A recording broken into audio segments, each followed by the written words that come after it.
자,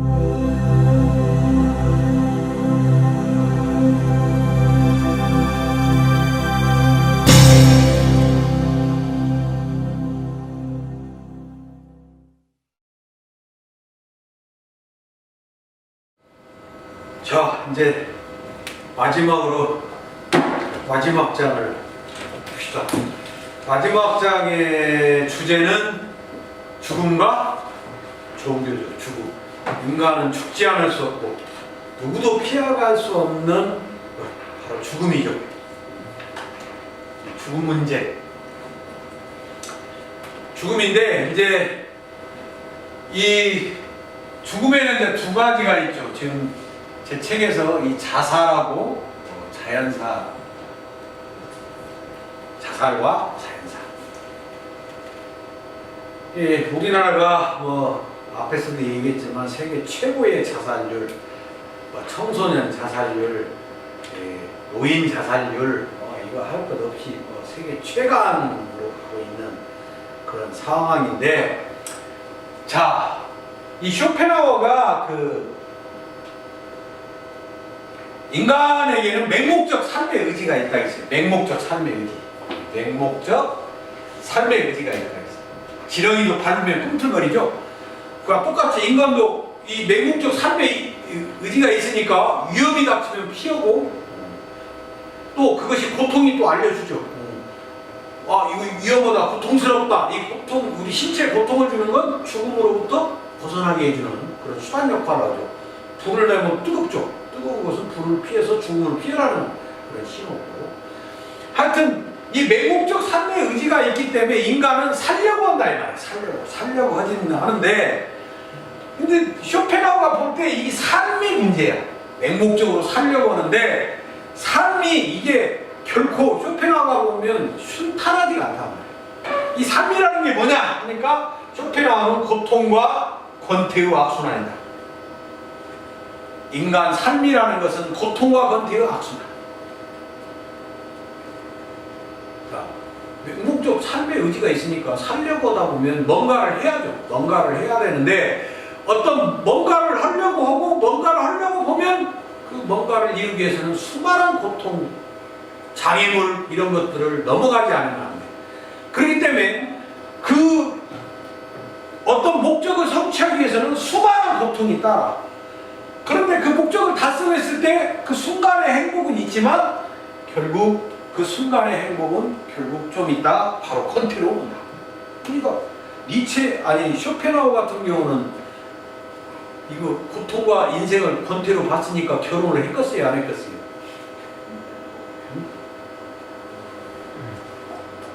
고통과 권태로 봤으니까 결혼을 할 리가 없죠. 우리가 결혼해서 행복한 순간은 짧고 나중에 보면 그게 아니단 말이에요. 그러니까 이 쇼펜하우어가 실질적으로 인생, 삶의 모든 것들이 고통과 권태의 악순환으로 봤기 때문에 그러니까 염세주의 철학자라고 얘기를 하면서 염세주의죠, 실질적으로. 근데 이 쇼펜하우어가 그러면 고통과 권태의 악순환이니까 자살하라. 근데 자살하지는 시도하지 마. 이렇게 책에다 써놨어요. 왜 그러면 자살하지 마라? 좀 불교적이죠. 삶의 의지가 있는데 삶의 의지가 있는데 억지로 자살하면 그 의지가 다시 부활이 돼. 그렇기 때문에 그 의지가 꼭 자연스럽게 꺾어서 죽어야지 삶의 의지가 살아있는데 어거지로 죽으면 다시 환생한다. 이런 그 불교적인 철학자였기 때문에 자살하지 말라고 했어요. 근데 이 쇼펜하우어 문제는 19세기 때 이 고통과 권태의 악순환이라고 하는 이 쇼펜하우어 철학이 많은 사람들을 자살하게끔 만들었다. 자살하게끔 만들었죠. 근데 지금 문제는 이제 이 쇼펜하우어를 통해서 이 자살을 하는데 문제는 우리나라의 자살률이 세계 최고고 이것을 방지하기 위해서는 우리는 어떻게 해야 되냐? 지금 우리나라 자살은 그냥 자살이 아니라 실질적으로 사회적 뭐라고 봐야 된다? 사회적 타살이죠. 사회적 타살이 많죠. 이걸 사회 구조적 문제라고 해요. 어떤 사람이 자살해서 신문 방송에 나오고 죽을 용기 있으면 뭐라고죠? 그 용기로 살아라고 막 비아냥거리죠. 그거 맞는 말일까?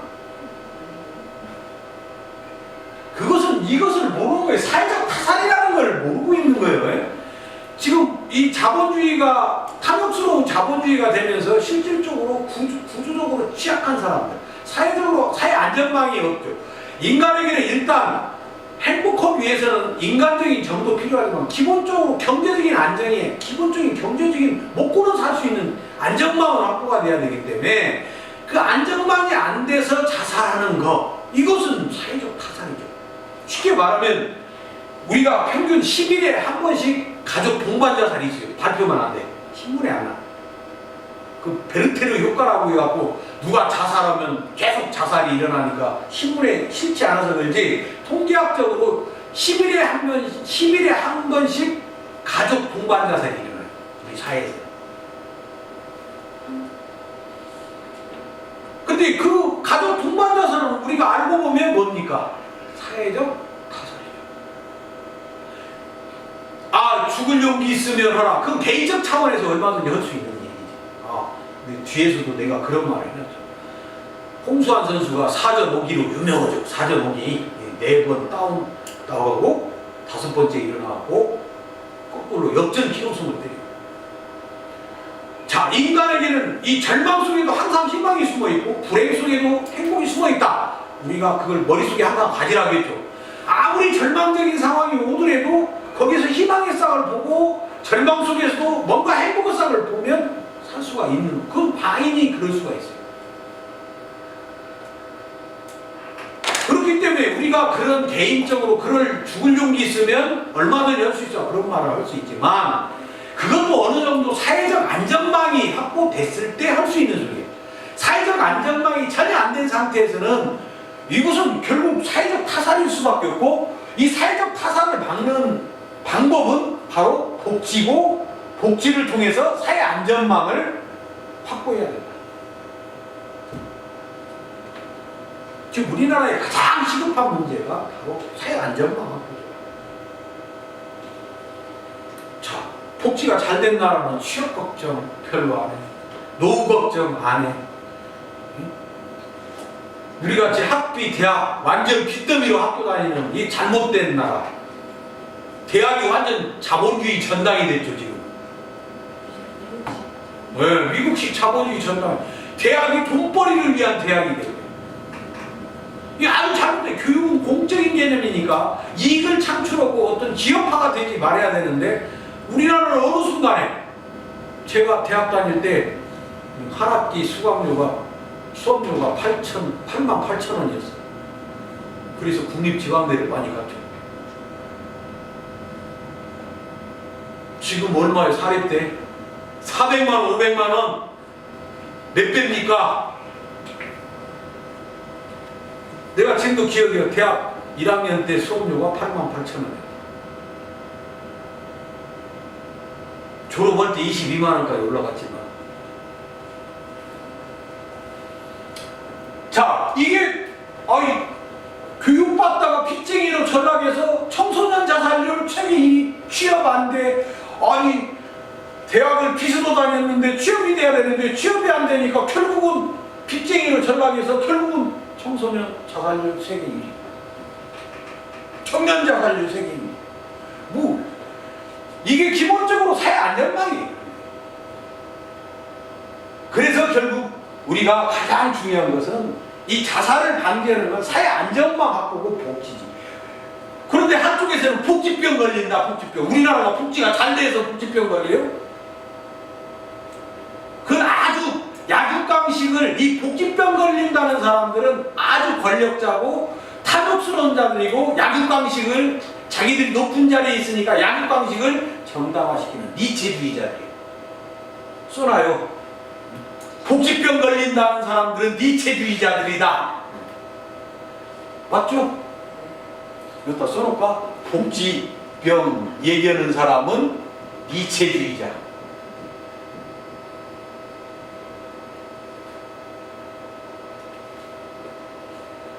이거 큰 문제죠. 복지병, 우리가 복지가 잘 될까니 복지병 걸려. 물론 한때 대처가 영국병의 복지병이라고 했지만 우리나라는 복지병이 걸릴 수가 없어요. 그래서 일단 자살을 우리나라가 세계 최고의 자살률인데 가장 큰 문제는 일단 사회 안전망을 확보하는 것이 가장 중요해요. 그 다음에 자살을 방지하는 것은 그 책에도 제가 인용을 했어요. 그 죽음의 철학자라고 불리는 사람이 286쪽에 보면 자살을 그 밑에서 봤을 때 그 인용한 데 보세요. 자살을 생각하고 있는 사람 대부분은 결코 마음 깊은 곳에서부터 죽고 싶다고 바라는 것은 아닙니다. 자살한다고 하는 사람들이 진짜로 죽고 싶다고 생각하는 사람이 있다는 거예요? 없다는 거예요? 없다는 거죠. 진정으로 죽고 싶은 사람이 어디 있어요? 쇼펜하우어가 말한 대로 맹목적 삶의 인간은 무조건 살고 싶은 거예요. 아이 늙으면 빨리 죽어야지. 그게 다 거짓말이라고죠. 늙어서 빨리 죽고 싶다는 말 다 거짓말이에요. 죽고 싶으면 그러면 이 사람들이 자살할 때는 반드시 그 내용을 읽어보면 뭐예요?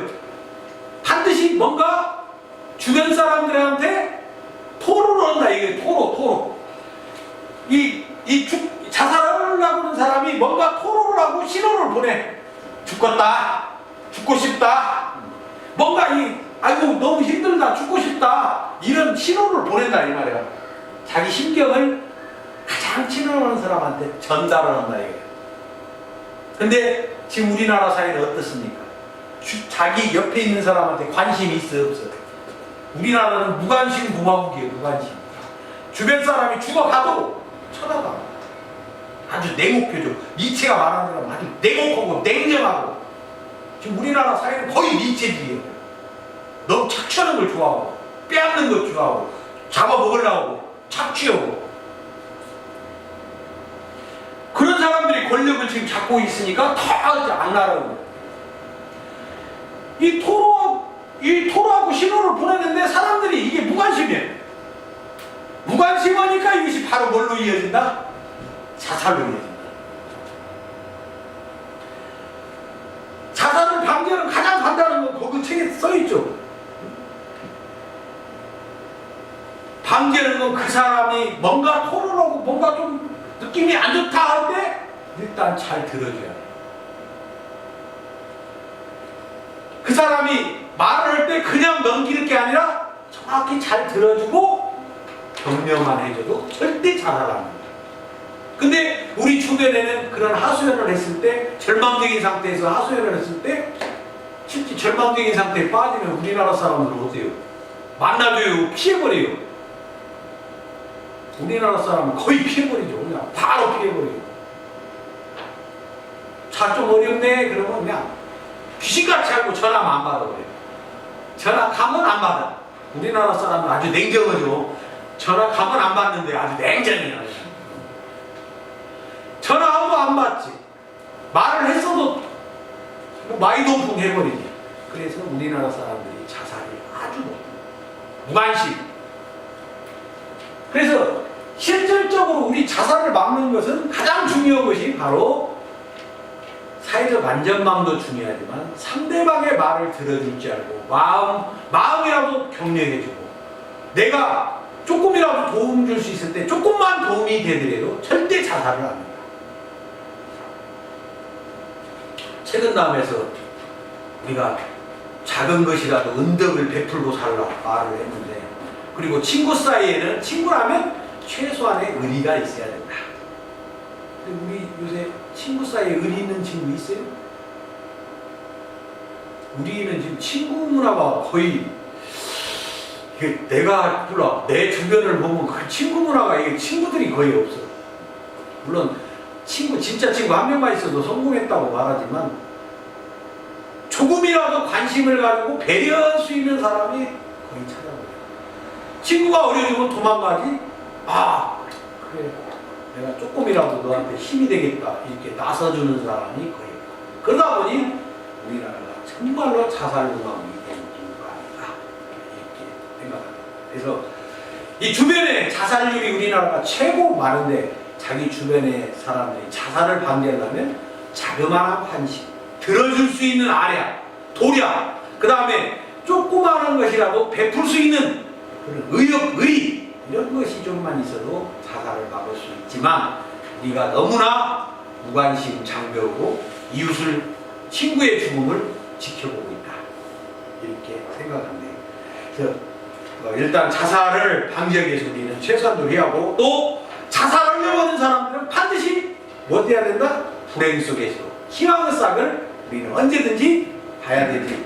아무리 절망적인 상태에서도 희망이 있기 때문에 우리는 언제든 너무 힘들다고 생각하지 말고 한번 더 생각해봐라 해갖고 그 책을 얘기했어. 써놨죠. 그 292쪽 그 홍자선 책임감 얘기를 아마, 아니 니체 얘기인가? 니체 얘기죠. 우리는 피할 수 없는 것이면 무엇이든지 그 고통을 감내하는 법을 배워야 한다. 고통을 감내하는 법을 배워야 한다. 우리의 삶은 이 세상의 조화처럼 달콤하고 거칠고 예리하고 단조롭고 부드럽고 떠들썩한 다양한 음색뿐만 아니라 서로 조화를 이루지 못한 음색으로 이루어진다.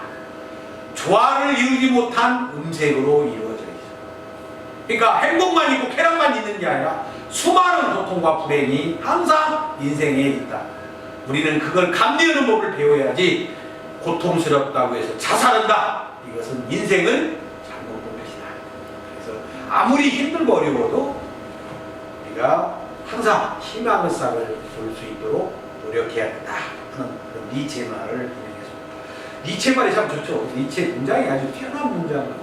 철학자 중에 아마 번역되어서 이렇게 봐도 좋은데, 니체는 고전문학을 한 사람인데 진짜 문장 하나는 철학자 중에 아마 지금 살아있으면 노벨상을 충분히 받고도 남죠. 문장이 아주 뛰어난 문장. 철학자 중에 뛰어난 문장가가 많은데 하여튼 니체만큼 뛰어난 문장가도 없다. 쇼펜하우 니체 문장들이 아주 좋습니다. 자, 그 다음 이제 죽음을 어떻게 받아들일 것인가. 자, 우리 죽음 문제 갑시다. 죽음. 우리는 죽지 않을 수밖에 없고 죽어야만 한다. 자, 이걸 간단히 합시다. 우리는 죽어야 해요. 죽어야 되니까 어떻게 해야 돼? 자, 죽음을 놓고 두 가지 반응이 있죠. 죽음을 놓고 어떤 사람들은 어떻게 말합니까? 죽어야 하니까 우리는 어떻게 해야겠다? 재미있고 잘 살아야겠다. 재미파라. 재미파. 아이고, 죽는 마당에 뭐 머리 골치 아프게 살아, 재미있게 살아 하지. 뭐 하이데크 용어로 뭐 다스만, 뭐 거창한 용어로, 뭐 많이 영어로는 아니 우리말로는 인간인데 그냥 다스만 이렇게 쓰지만, 그거 우리 굳이 막 철학자 고라품 얘기하지 말고 나는 그냥 재미파. 노세노세 젊어노소세 늙으라면 못 노나니, 이게 죽음에 대한 우리의 반응이죠. 늙으라면 못 노나니. 내가 아까도 얘기했지만 쾌락주의도 삶의 하나의 중요한 축이죠. 그것이 없으면 삶의 의미, 너를 위해서 모든 걸 희생하는 그 뭐 도덕주의, 이게 때로는 삶을 무가치하게 만듭니다. 왜? 죽음이었죠.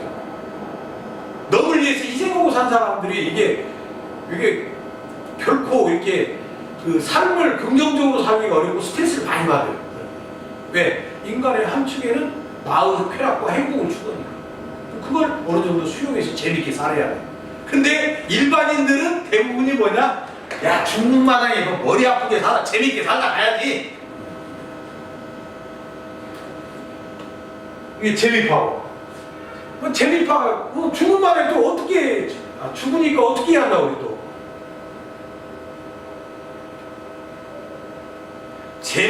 죽으니까 결국 우리는 이 세상에 대해서 최선을 다해야 된다. 성실파가 있죠, 성실파. 한순간순간을 아끼고, 한순간순간을 아끼고 최선을 다하고 살아야 돼요. 우리는 언제 죽을지, 죽음 앞에 허망하죠. 한순간에 다 끝나버리는 겁니다. 자, 우리가 재밌게 살자, 성실하게 살자, 이게 다 어느 정도 뭐 이 사람들이 뭐 하나가 맞다라고 정답하기 어렵지만 우리가 어느 것으로 가야 이게 가장 우리가 삶의 죽음을 통해서 우리가 삶을 어떻게 살 것인가를 볼 수 있냐. 여기에 이제 제가 책에다 재밌게 여기서 도스토옙스키 얘기를 좀 해놨죠. 물론 이제 죽음을 갖고 삶을 성찰한 철학가는 유명한 신조주의 철학가 하이데거인데, 그 하이데거의 복잡한 얘기를 떠나서 뭐 하이데거 얘기 안 해도 우리가 얼마든지 우리가 추구해 볼 수 있는 얘기입니다. 도스토옙스키가 28살에 이제 사회주의 모임에 가담했다는 제대로 왕권, 짜르 정권에게 이제 걸려서 사형 선고를 받죠. 사형 선고 5분 전에 이제 사형장으로 끌려갔는데 이제 5분밖에 안 남았어요. 이게 이제 5분밖에 안 남았으니까 도스토옙스키가 어떻게 했어요? 야, 이 태양, 막 공기, 내가 그동안에 소중해서 못 넣었던 것들이 다 소중한 거야. 내 눈앞에 보이는 태양도 그렇게 아름답고, 내가 갖고 있는 태양 땅도 나무, 그 다음에 나와 인연을 맺었던 사람들, 다 이런 사람들이 소중하게 보였던 거야.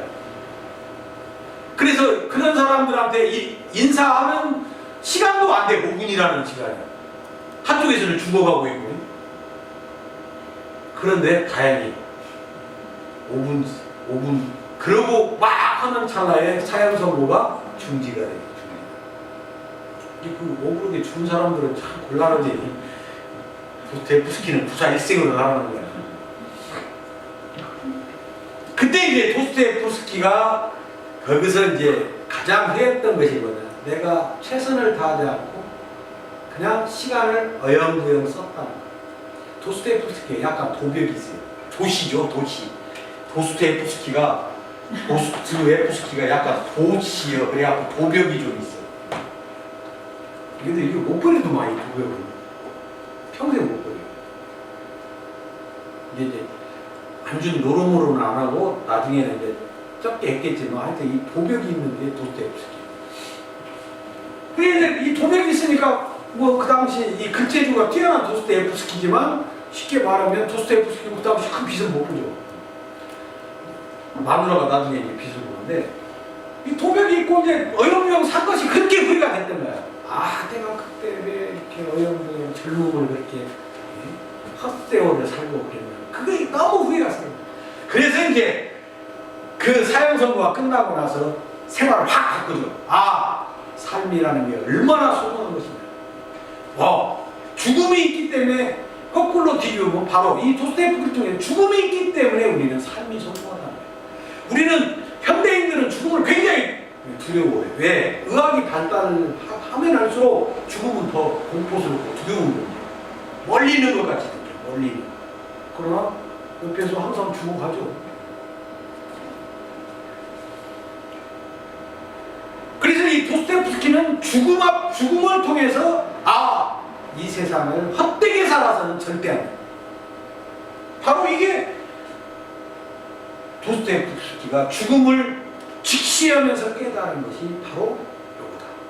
그러니 우리가 죽음을 통해서 우리가 거꾸로 한번 뒤집어요. 안 죽는다고 하면 이거 뭐 어떻게 생각해? 안 죽는다고 한번 생각해봐요. 나중에는 죽여주는 종교가 생겨나지 않을까? 나는 이렇게 생각해. 거꾸로. 한번 걸리버 여행기에 보면 죽지 않는 섬이 있어요. 죽지 않는 섬. 걸리버가 그 죽지 않는 섬을 가갖고 놀래버리지. 야, 늙어갖고 막 온갖 늙어서 흉측한 모습을 하고 있는데 안 죽어. 그 섬은. 거기 가서 경악을 하고 온 거야. 근데 그게 우리가 그 소설이지만 그 사람이 시사하는 것은 인간은 어차피 죽어야 한다. 늙지 않고 안 죽는다면 그건 오히려 재앙이죠. 재앙. 인간에게는 재앙. 뒤에도 나오지만 그 불교에서 말한 것처럼 불교에서 죽음은 인간의 불행을 끝내는 것이다. 불교에서 죽음은 인간의 고통과 불행을 끝을 내줍니다. 근데 우리가 죽지 않는다고 진짜 생각이 막 늙어서 몸 아파, 먹을 것도 제대로 못 먹어, 움직일 수도 없어. 그런 상태에서 안 죽고 계속 있다고 생각하면 이거 정말 이거 죽음, 이 삶 자체가 지긋지긋 못 죽어서 이제 한이죠. 못 죽어서.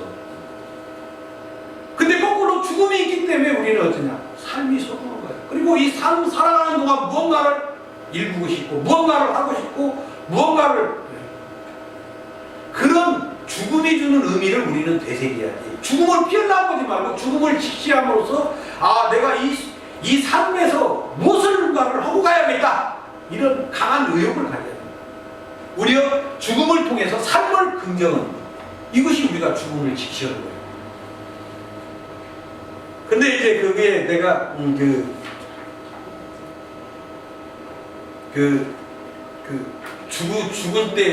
죽을 때 가장 후회하는 것들 중에 이제 보면 사람들이 자기가 가장 가까이 있는 사람을 사랑하지 않는다.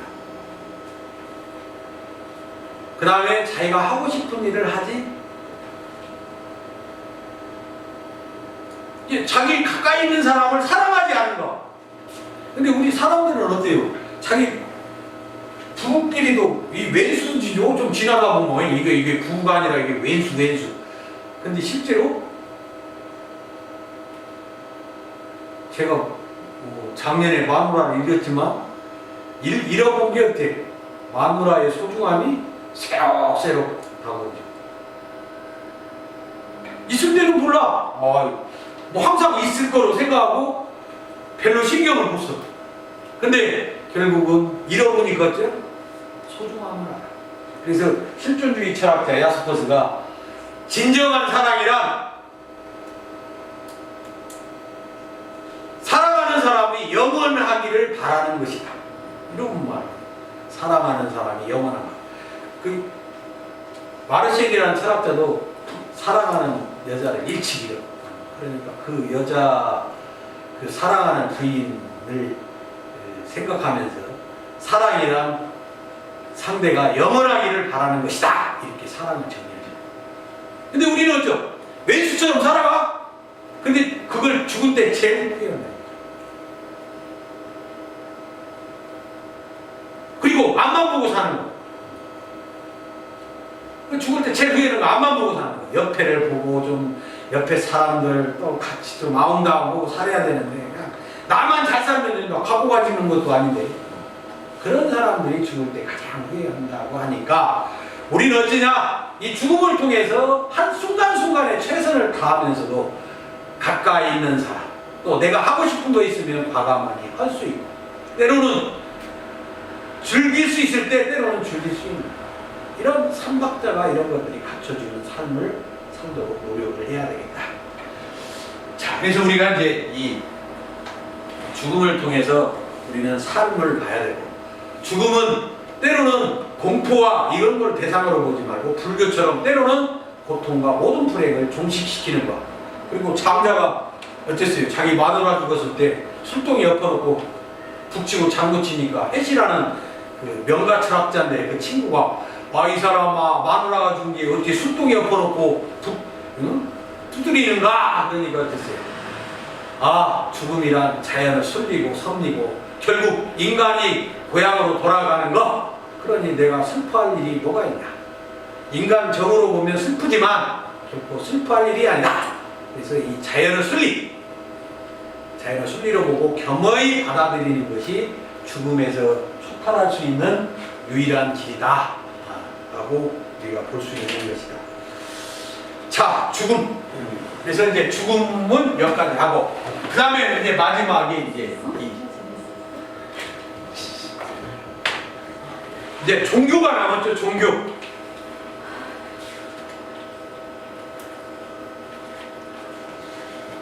자, 우리가 이게 종교를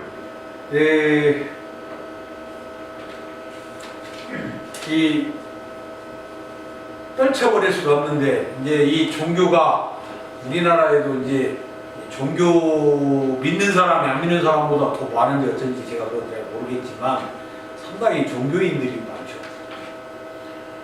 자, 죽음을 초월하려고 하는 열망.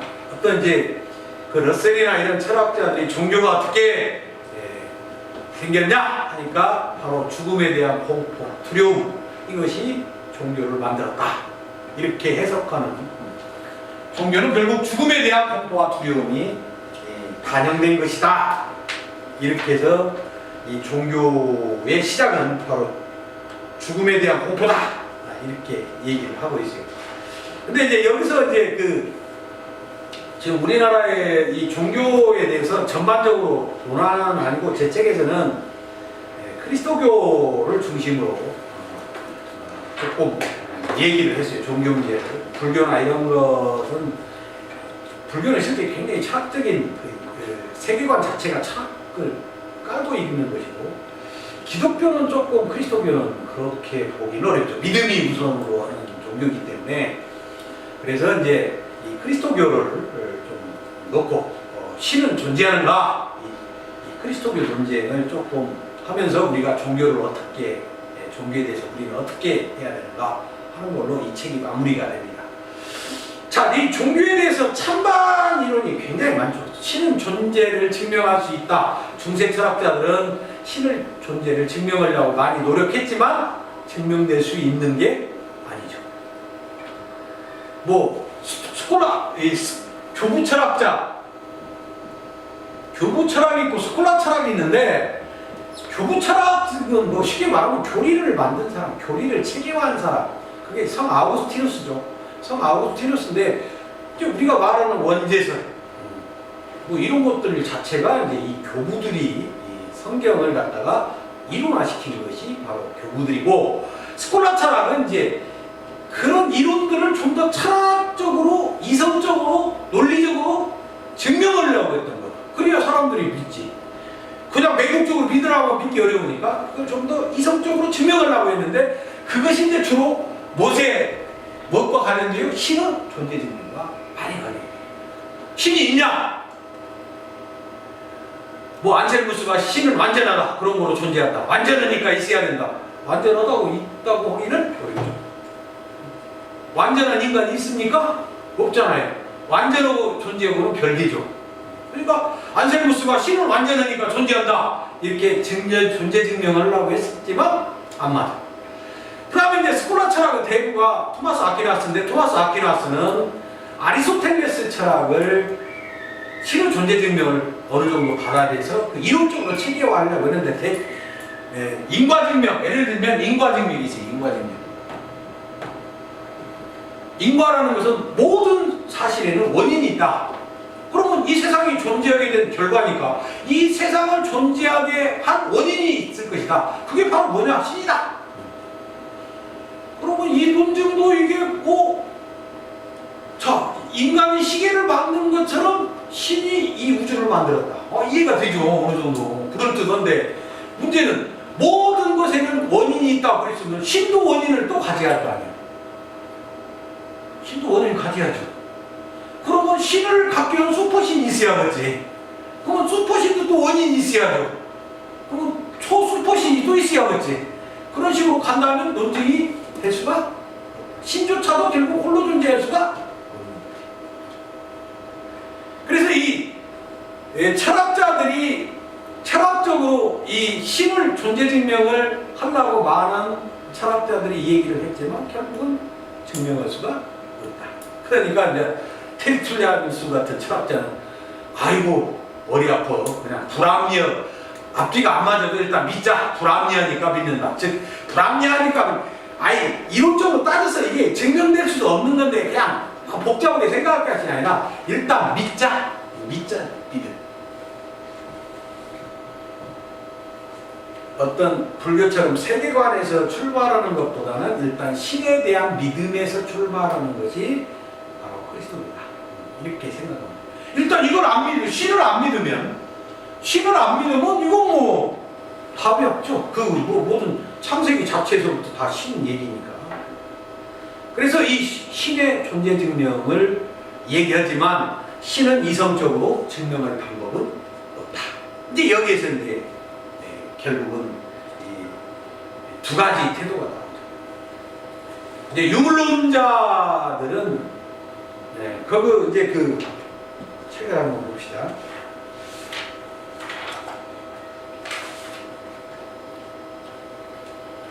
311쪽에 보면 신이 없다고 없다고 보는 사람 제일 밑에 넷째 줄 보세요.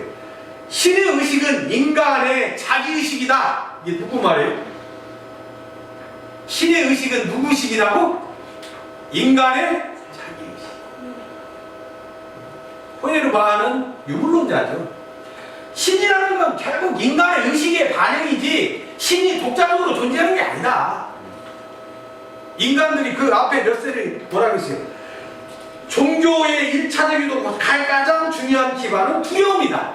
이런 두려움을 극복하기 위해서 인간들이 만들어낸 것이 바로 종교다. 인간의 자기의식을 반영한 것이 바로 종교다. 이렇게 얘기를 해요. 자, 그리고 이제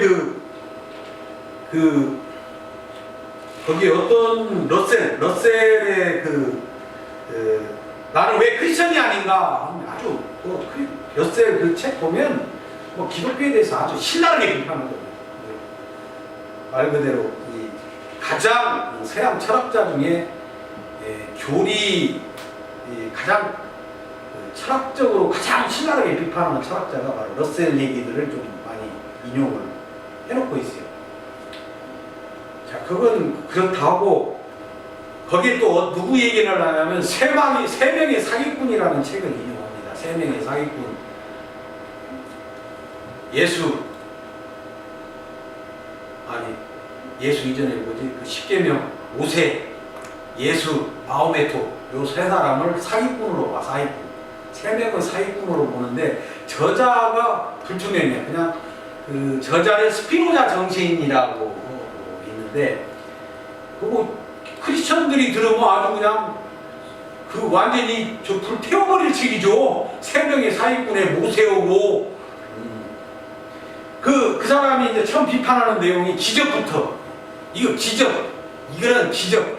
즉 제사장들이 쉽게 말하면 그 사람 이런 기적이나 이런 것들은 제사장들이 그 국민 나라 그 사람들을 다스리기 위해서 만든 것이다 이렇게까지 아주 극단적으로 제사장 시절 아니니까 그 제사장이 하나의 통치자가 되어서 이끌어가는데 그러기 위해서는 말하자면 기적이 필요해요. 기적. 이런 기적들은 전부 제사장들이 권력을 갖기 위해서 썼던 술수 이런 식으로 극단적으로 비판하죠. 그러면서 이제 그 마호메토까지 사기꾼이다 이렇게 하는 아주 비판론자들 얘기를 한편에 실어놨습니다. 그 다음에 이제 그 종교에 대해서 그래 종교는 이게 이성적으로 증명할 수가 없다. 인간이 만든 것이 인간이 이제 그렇다는 얘기는 이제 결국 이 부정론자들은 인간이 만든 것이고 마르크스도 결국은 종교라는 것은 인간이 만든 것이다. 니체도 마찬가지. 니체가 어떤 얘기를 했어? 인간이 신의 실패작일까 아니면 신이 인간의 실패작이냐? 그 말은 뭔 말이야? 인간이 신의 실패작인가? 아니면 신이 인간의 실패작인가? 신이 인간의 실패작인가? 그 두 문장인데 두 말 속에 다 가치가 들어있지. 신이 완전한 존재라면 불완전한 인간을 만들어낼 수가 없죠. 논리적으로 따져보면 또 인간이 신이라는 건 인간의 실패작이다. 그 말은 이거 엉터리 같은 얘기다 이 말 아니에요. 그런 이 부정론자들이 있는데 이제 아까도 말한 대표적으로 누구예요? 노름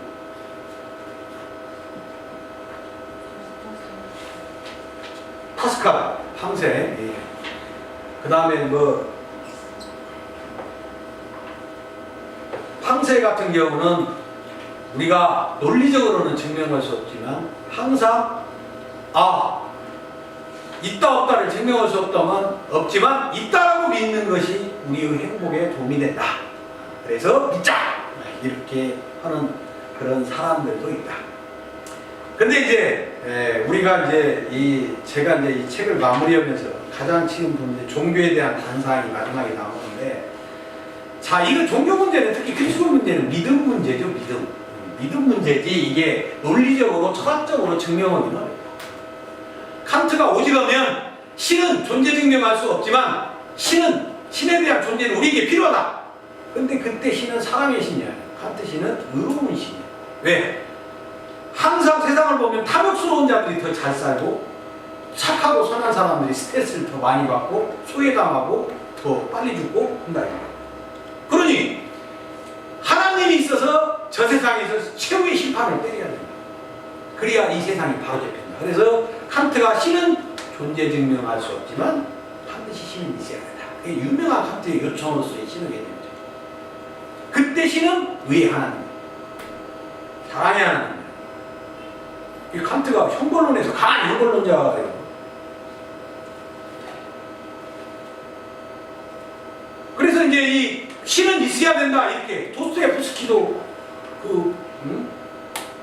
결국 그 신이 없는 세상은 맨날 술과 향락과 아주 부조리한 일, 안 좋은 일만 일어나는 세상으로 묘사해서 신이 있어야 된다 하고 주장합니다. 톨스토이 같은 소설가도 다 부활을 통해서 항상 세상이 잘 되려면 항상 사랑이 필요하다. 그런 여러 사람들의 생각을 볼 때 우리가 두 가지로 한데 결국 그리스도교는 누가 옳다라기보다는 어떤 이성적으로 논리적으로 따질 것이 아니라 일단 믿음이 믿음으로 갈려지는 것이다. 믿지 않는 사람은 어쩔 수 없는 거예요. 믿는 사람은 어쩔 수 없지만 문제는 이제 우리나라 지금 기독교가 많이 욕을 얻어먹는 것이 이제 이 믿음을 강요하는 속성이 강하죠. 그리고 강요하면서 때로는 배척성이 나요. 이제 종교가 이 강요와 배척성이 강할 수밖에 없는 건 자기 것이 절대적이라고 생각할 수밖에 없으니까. 종교가 왜 종교전쟁이 일어나냐? 종교는 절대주의예요. 토시아가 틀리다고 생각하면 안 돼요. 성경에 나와 있는 말, 이거 틀려먹었다 하는 순간 그건 종교인이 아니죠. 무조건 옳다라고 봐야 돼요. 아니, 이 종교라는 것이 절대적 속성을 갖기 때문에 이게 때로는 강제적이고 강요하고 상대를 배척하는 이런 배타적인 속성이 아주 강한 거예요. 근데 거기다가 그리스도교가 나 위에는 믿지 마라. 요거 때문에 이 우상론 때문에 굉장히 이 배타성이 다른 종교에 비해서 너무 세다. 근데 실제로 이제 저는 이 종교를 그렇게 좋아하는 사람이 아니었기 때문에 기독교인들 그렇게 만나면 꼭 믿으세요. 실제로 믿으세요 하면 내 철학관을 다 부정하는 거예요. 그러니까 안 보는 겁니다. 나의 정체성을 부정하는 거예요. 믿음을 강조하는 것은 상대의 정체성을 못 얻는 거다? 부정하는 거예요. 근데 종교인들은 그 생각을 안 해. 자기가 믿는 것이 절대적이니까 상대방이 어쨌든 너는 믿어야 해요. 믿어라. 믿음에 대한 강조는 상대방의 정체성을 부정하는 것이고 상대방의 인격을 무시하는 거예요. 근데 종교인들은 그걸 깜빡하는 거예요. 제상날도 마찬가지. 제상날도 믿는 사람들은 안 무신다고 하고 전통적인 사람들은 믿는다고. 그것 때문에 막 가정이 난리가 나고. 자, 이러다 보니까 이 배척하고 강요하고 이런 문화가 하고, 문제는 이제 여기에다가 지금 종교가 욕을 얻어먹는 게 성경에서 바벨탑을 쌓지마라고 했는데 오늘날 교회들이 무엇을 많이 쌓? 바벨탑을 쌓고 있어. 우리나라 교회같이 화려하고 웅장한 교회가, 지금 유럽은 교회가 거의 없어. 3분의 1 정도밖에 안 남아. 실제 유럽은 그리스도교가 쇠퇴하고 있어요. 우리나라는 그리스도교가 하여튼 2000년대, 90년대 융성. 유럽은 지금 그리스도교가 3분의 1 정도 줄어들어요. 교인이 없는 거지, 쉽게. 쉽게 말하면 호킹스 박사가 있잖아요. 외계인은 있어도 신은 없다. 아주 그냥 노골적으로 얘기해요. 외계인은 있어도 신은 없다. 그건 이제 알 수 없는 일이죠. 근데 하여튼 그랬는데 배척하고 우상인데, 문제는 교회가 바벨탑을 쌓고 요새는 목사라고 하고 먹사라는 말을 많이 쓴단 말이에요. 이 먹사들이 많다는 얘기예요. 목사하고 차이가 뭐예요? 목사하고 차이가 뭐예요? 아니, 교회 정결금이, 교회 퇴직금이 20억, 15억. 이거 목사입니까? 대형교회 목사들이 퇴직금이 20억, 몇십억씩. 한 달에 봉급이 몇천, 세금도 안 내요. 그래도 11조는 열심히 내잖아. 11조 문제도 이제 지금 크게 거론되는데, 실제 11조는 이제 저도 정확히 연구한 건 아닌데, 제사장 문화라고 봐야 돼요. 11조는 제사장, 재정일치 시대 때 돈이 필요죠. 마을을 다스리기 위해서. 그래서 그 11조 문화가 생긴 거지, 그게 신약에서 11조를 내라. 예수가 11조 내라고 한 적은 없어. 그리고 예수는 율법주의를 타파했기 때문에 꼭 11조를 내라. 이렇게 강요할 수 있는 게 아니죠. 자, 하여튼, 이런 얘기를 제가 왜 끄집어내냐면, 교회뿐만 아니라 종교인들이 가져야 될 것은 오히려 불교에서도 자비, 교회에서도 사랑이고, 가장 종교가 추구하는 건 성스러운 삶과 서로 어우러지는 삶. 이것이 종교가 추구하는 삶이고, 그 다음에 그런 삶을 할 때 내가 영원한 삶을 얻을 수 있다.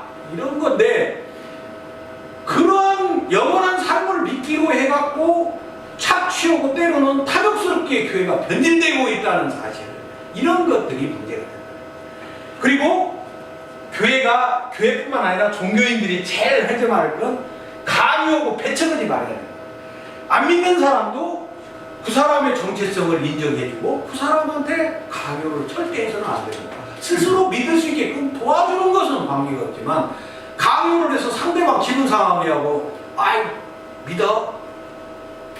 이거 길거리에서 그냥 예수 믿고 천당 갑시다. 이거 천박하죠.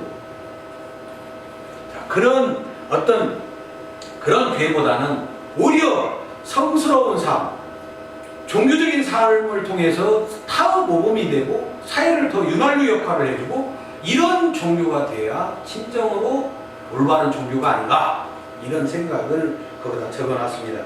저 막판에 제가 아마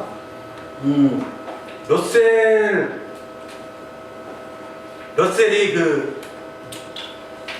러셀 글로 마지막 인용을 해놨는데 318쪽 한번 봅시다. 그 밑에 세 번째, 바로 이 점이다. 기독교에 매달리지 않으면 우리 모두가 사악해질 것이라는 이야기 말이다. 내가 보기엔 기독교에 매달리는 사람들이 대부분 참으로 사악했다. 이 묘한 사실, 어떤 시대든 종교가 강해지면 질수록 독단적인 믿음이 깊으면 깊을수록 더 잔인해졌으며 사태도 더욱 악화되었다는 점을 발견할 것이다. 누구나 기독교를 믿었던 소위 신앙의 시대에는 고문기구를 갖춘 종교재판소가 엄연히 존재했으며, 수백만의 불운한 여인들이 아무런 죄도 없이 마녀로 몰려 화형을 당했다. 종교의 이름으로 온갖 종류의 폭력이 온 부류 사람에게 잔인하게 가해졌다. 이게 이제 러셀이 중세시대 때 일어났던 얘기를 역사적으로 기록하면서 신랄하게 비판을 했는데, 이런 혹독한 비판을 우리는 뭘로 받아들이냐. 그래서 이제 니체가 종교인들을 양의 탈을 쓴 늑대라고 한 거라고 똑같은 얘기죠. 그러니 종교에 탈을 쓰고 돈벌이를 하려고 한다거나 이런 일을 하지 말고, 오히려 제가 제대로 타의 모범이 되는 그런 종교인이 되어야만 된다.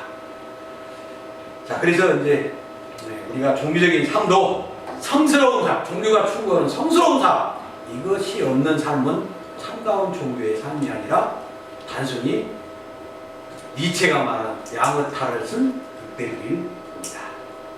자, 종교인들에도 양의 탈을 쓴 늑대들이 많다는 걸 참기하면서 그런 사람들이 올바른 길을 갈 수 있도록 우리 주변에서 더 때로는 냉혹한 비판도 해야 됩니다. 자, 오늘 여기까지 끝내겠습니다. 그동안 수고했습니다.